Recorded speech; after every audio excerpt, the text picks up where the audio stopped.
Olaf Scholz and German coalition finally came up with the winning strategy for Ukraine. They increased the military aid. It covers even if United States will bail out, and they allowed the missiles, the Taurus missiles delivered to Ukraine. They allowed to strike Russian troops with that. Everything is great, and this is what I would say if this was the opposite day, which is it is unfortunately not. And we're here today with Sergej Sumlenny. Sergej, hi. Hi, great to see you, and thank you for having invited me. It's always a pleasure to be your guest. Yeah, so we were a little bit frightened on Saturday. The news came to us that Germany to halt new Ukraine military aid. The German government will stop new military aid to Ukraine as part of the ruling coalition's plan to reduce spending. The FAZ reported on Saturday the moratorium on new assistance is already in effect and will affect new requests for funding, not previously approved aid, according to FAZ report, which cited non-public documents and emails, as well as discussions with people familiar with the matter. What's going on? What happened? Well, the situation is a typical German, I need to say. It is not because someone wants to harm Ukraine, I hope at least, but it's because Germans have some of the I would say religious, quasi semi pseudo-religious fetishes, and the tax discipline is one of them. So it is all complicated, and I will try to explain it as easy and as understandable as it is. And please forgive me if it sounds really weird and creepy, because that is how Germany works inside.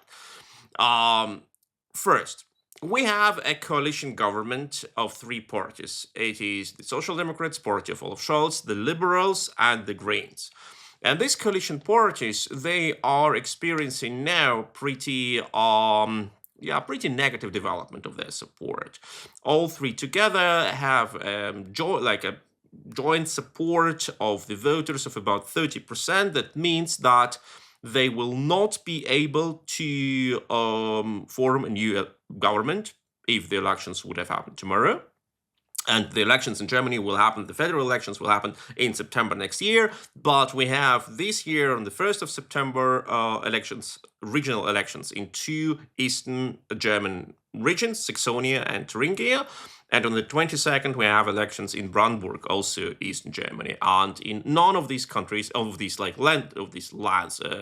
regions, the ruling parties will be even able to come into the parliament, in the local parliament, besides of the Brandenburg. In Brandenburg, the Social Democrats will manage to go into the parliament, but in Saxony or in Thuringia, most probably none of the three parties which are forming the federal government will even be able to be a part of the local parliament. Wow. So that is the problem number one. Yes, and the pro-Russian far-right Alternative for Germany has about 30% in these two regions, and the pro-Russian far-left Union of Sarah Wagenknecht has about 15 or maybe 18%. So it looks pretty bad. So that is the first part of the puzzle. The second part of the puzzle is that tax discipline is a very holy thing in Germany. And even in our constitution, in the basic law, it is written that we cannot expand the state debt over certain limits. And last year we had a problem when the oppositional party, which is pretty pro-Ukrainian, Christian Democratic Union, raised this question in front of the Federal Constitution Court and asked how does it work from the point of view of the Constitution that we expand our spending to support Ukraine. And the problem was that the federal government used the funds from 2020, which were used to fight the consequences of the COVID pandemic, to support Ukraine. And this COVID pandemic funds. I'm very sorry that I'm going into details, but that is Yeah, how it's Germany horrible. works. That's how Germany works. So 2020 pandemic fund was created as an exemption from that constitutional rule because the pandemic was a world catastrophe. And they said, okay, we can expand the debt because the situation is untypical. So the new government said, okay, we still have some money from that fund. Maybe we will use them for Ukraine because we need additional money. And the opposition said, no, you may not, because that fund was created against this rule because Constitution allowed the extra spending for the extra circumstances, but Russia's war against Ukraine is not what was intended for this money. So after all, the Constitutional Court said you may not use that money because it would violate the tax discipline.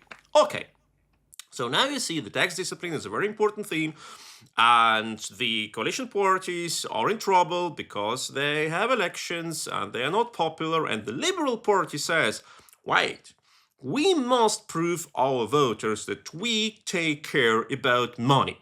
And we may not just spend money, we need to consolidate our budget, we need to be very precise in what we buy. We need to cut all spendings of every ministry, and of course, Ministry of Defense. So practically every spending was cut, and Ukraine's spending was cut as well because there is no exemption. Because they were afraid to go into the discussion with the liberals, because they didn't want to break the coalition, they didn't want new elections, they didn't want governmental crisis, and they accepted that in a hope that the terrible thing will not happen, the terrible thing, the new elections, and I don't know, the win of the Alternative for Germany, but prolonging this non-action creates exactly the preconditions for the huge crisis. It's exactly the same when they were talking, we don't vote for towers for Ukraine because we don't want to go into trouble with Scholz, because Scholz doesn't want that legislation to be passed. And we will find some sort of a deal because we don't want this coalition to be blown up. And we just postpone it. We will find a solution. No, you don't. And So, yeah. as far as I know, they decided that they will fund Ukrainian assistance, military assistance, from that G7 fund, the G7 aid, which is not aid but the loan to Ukraine, with Russians' assets as a guarantee. But how do they expect this to work? What do they envision? What is that idea? Have you heard about it? Yeah. Yeah, that is that problem, that they always try to find some or to invent some overcomplicated solution with overcomplicated form. They call it like thinking out of the box, being creative. It is not. It is not. You know, like you have a fire in the forest, like behind your house, and you have a bucket of water. And people say, yeah, just take this bucket of water and pour this water over the fire, and the problem is gone. You say, oh no, maybe I need to find something more creative. Like I'm not sure if this water will work. Like maybe sometimes I heard the water doesn't work. That no, it is water, it is fire, it works. So, yeah, but maybe it's electricity. I read that if it's electricity, you may not use water. No, it's not electricity, it's in the bush. Okay, no, maybe it's oil. Yeah, I know that if gasoline or oil is burning, you may not use water. You will make it even worse. And no, it's not oil, it's not water. Just take this goddamn bucket of water and pour it over the fire. Just stop being creative. Stop inventing things which you don't need. Just act. And that is exactly what is happening with Germany. It sounds like you don't believe that the spending cut will help them with elections, right? No, I don't, because, like, look, there are. I don't want to say that like people vote for the far right AfD or far left Blogs or Wagenknecht because they're such a stupid such poor people. We need to understand their fears. We need to go in front of them. No, like they're adults. If they vote for parties which clearly promote Russia's narratives, which clearly promote things which are hardly in harmony with our constitution. I don't want to find excuses for that. They may say, okay, we do it because we want to demonstrate our protest against the government, but the fact you vote for the parties which stay for bad things. But at the same time, the governmental parties, ruling parties, are responsible for looking weird and looking weak and looking crazy.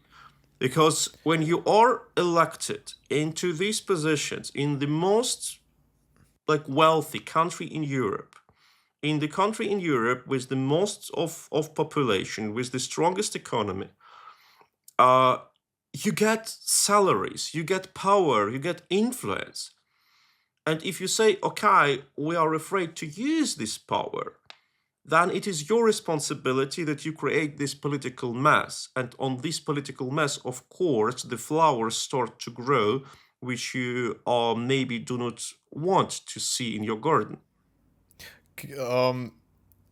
Let's get back to the actual numbers. So, from what I understand, we had 8 billion assigned for us for Ukraine aid, military aid or both military and financial aid in 2024. Then 4 billion euros assigned for 2025. And from what I understand, defense ministry wanted to double it or to just increase it, the budget for 2025, and now it's halted. Now it's only 4 billion, half of what we had in 2025, right? It is all if you look at these numbers, we don't know what is inside of the numbers. We just don't know, because we had this promise of the Zeitenwende, the epochal historical change of 100 billion. And that many people in the Bundeswehr who you talk with, they say, okay, theoretically this money was green-lighted. Practically, this money has never reached the Bundeswehr. You may play with the statistics, the way you like it. Look at the statistics for the support for Ukraine by Germany. We have numbers of the support for Ukraine. And now these are official numbers. And then you need to look very precisely what is inside of these numbers. Are they real? And if you dig deeper, you see they're not. Because first, Germany counts very often commitments as support. Commitment is such a thing.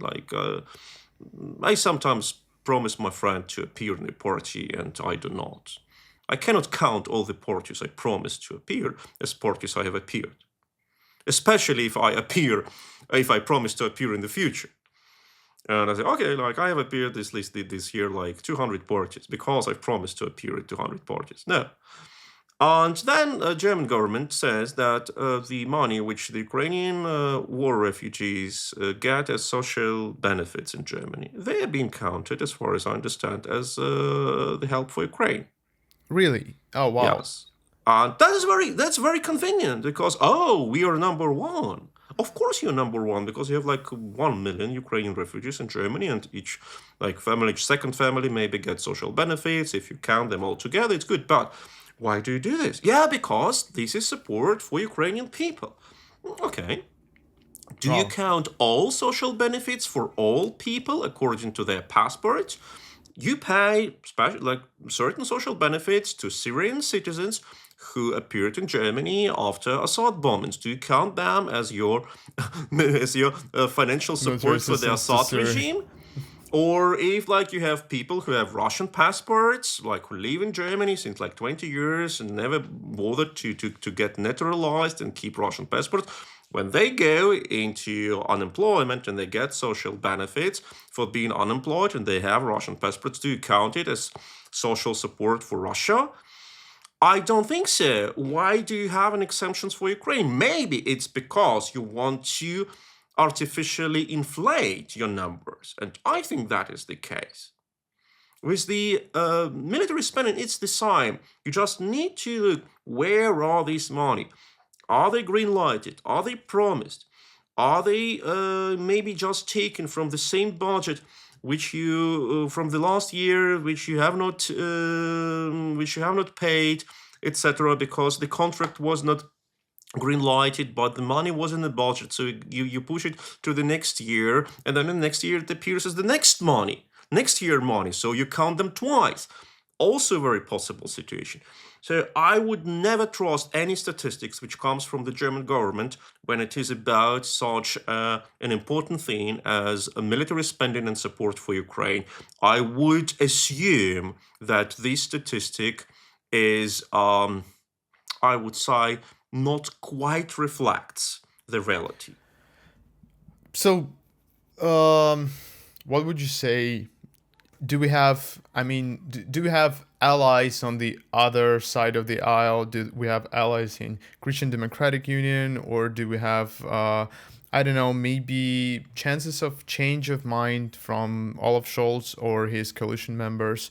What do you think awaits us next? Is there hope? I would not say that, let me say, like you have some people in German government or in other parties, except of the AfD and the Block Zara Wagenknecht, who are, like, in general anti-Ukraine. Like, they're not. They're just so obsessed with their provincial and low-scale problems that they do not see the huge problem, which is just walking around. And regarding the Christian Democratic Union, of course, as long as they are in the opposition, they are very much ready and happy to criticize the government. And that is actually a democratic mission of the opposition, is it not?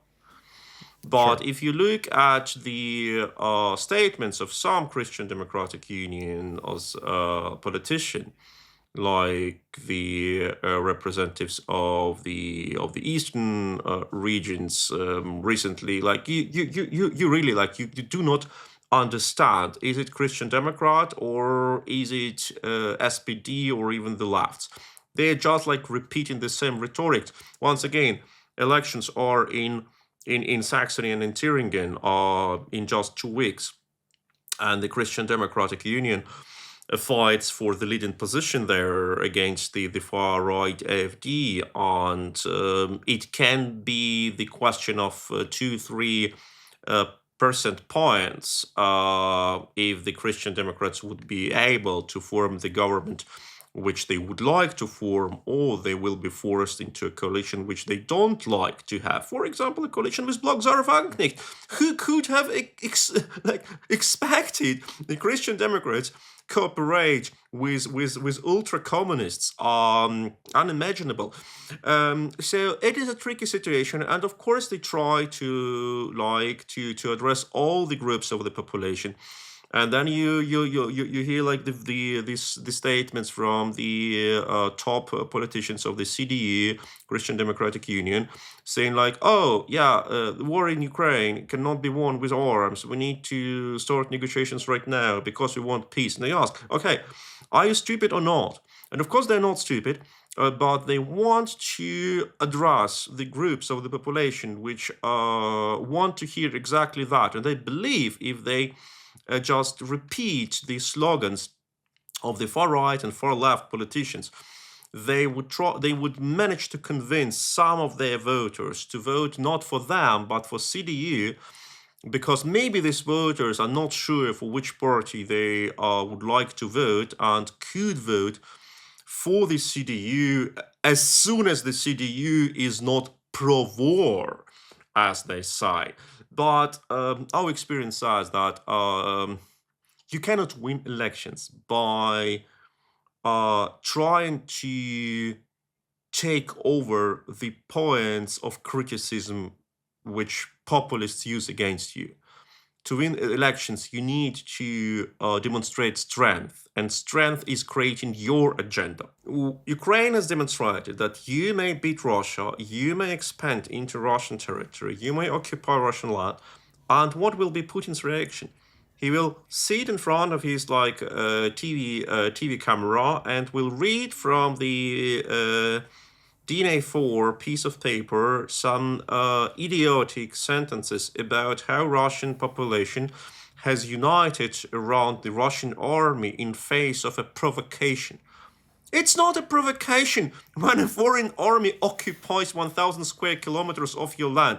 It's not a provocation. I tell you what is provocation. The provocation was when Russian army amassed around Ukrainian border in 2021, 2022. That was a provocation.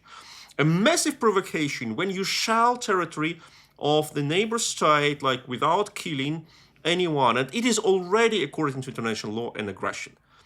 But when a foreign army occupies 1,000 square kilometers of your land and expands, it's not a provocation. If you want to call it provocation, it means, okay, you may do with my country whatever you like, I don't care. And that is the sign. It means he doesn't have an answer, yeah. Yes, and that is the sign. Now the question is, are Western politicians smart enough, and I would say, are they literate to be able to read this ABC of international politics? And here I'm afraid that you're right, that they're not. What can we do with that? I don't know, but I think that Ukrainian answer works pretty well until now. Ukraine in many cases just don't care, because Ukraine knows when Ukraine would wait for green light from the West, Ukraine would have disappeared. Would Ukraine have waited for resisting Russia's aggression, Russia would have rolled over Ukraine. Would Ukraine have waited with giving out arms to civilians in February 22? Would Ukraine have waited with drone strikes against Russian airfields, etc.? Many Ukrainians would have died. Many Ukrainians. And that is the lesson. Just do your job, just according to international law. Ukraine doesn't violate anything. Ukraine acts according to the UN Charter. Self-defense, legitimate self-defense. The whole territory of Russia is a legitimate target for Ukrainian armed forces. Ukraine acts in self-defense. And finally, Scholz and Biden understand it.